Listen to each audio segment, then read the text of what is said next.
Class 1 અધિકારી અશ્વિન ચૌધરીએ લાંચ લઈને ભેગી કરી કરોડોની સંપત્તિ એસીબીએ 5 લાખ સાથે રંગે હાથ પકડ્યા।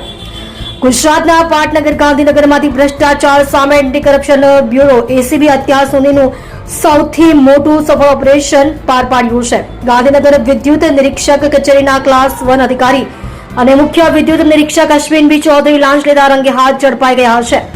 એસીબીના નાયબ નિયામક ભારતી પંડ્યાના માર્ગદર્શન હેઠળ થયેલી આ કાર્યવાહીમાં અધિકારીની કાર અને રહેઠાણ પરથી કરોડ રૂપિયાની બેનામી રોકડ રકમ અને સોના ચાંદીની લગડીઓ મળી આવી છે। સોલાર પ્રોજેક્ટ એનઓસી માટે માંગી હતી લાંચ। ઘટનાની મળતી માહિતી મુજબ સોલાર પ્રોજેક્ટમાં નિયમ મુજબ સ્થળ તપાસ કર્યા વિના જ એનઓસી આપી દેવા અને ફાઇલ એક જ દિવસમાં ક્લિયર કરી આપવા માટે અધિકારી અશ્વિન ચૌધરી લાંચ લેતા હોવાની પાકી બાતમી એસીબીને મળી હતી। બાતમીના આધારે એસીબીએ વોચ ગોઠવીને ક્લાસ 1 અધિકારીને લાંચના નાણાં સાથે દબોચી લીધો હતો।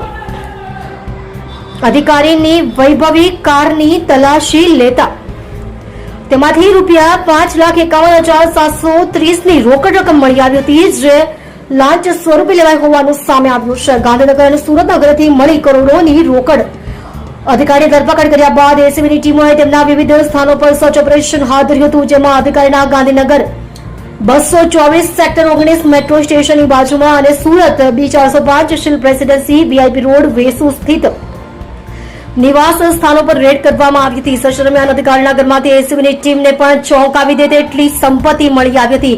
ઘરમાંથી રોકડા રૂપિયા 1,76,14,970 સોના ચાંદીની લગડીઓ, રૂપિયા 88,82,910ની કિંમતની કાર અને ઘરની મિલકત મેળવીને એસીબીએ કુલ રૂપિયા આશરે 2,64,97,880ની મત્તા જપ્ત કરી છે। તાજેતરમાં ક્લિયર થયેલી 100 ફાઇલો પર શંકાની સોય પ્રાથમિક તપાસમાં સામે આવી છે કે લાંચી અધિકારી અશ્વિન ચૌધરીના માસિક પગાર જ રૂપિયા 1,70,000થી વધુ હતો અને તેમને નિવૃત્ત થવામાં માત્ર 8 મહિના જ બાકી હતા, છતાં મોટી રકમ વસૂલતા હતા।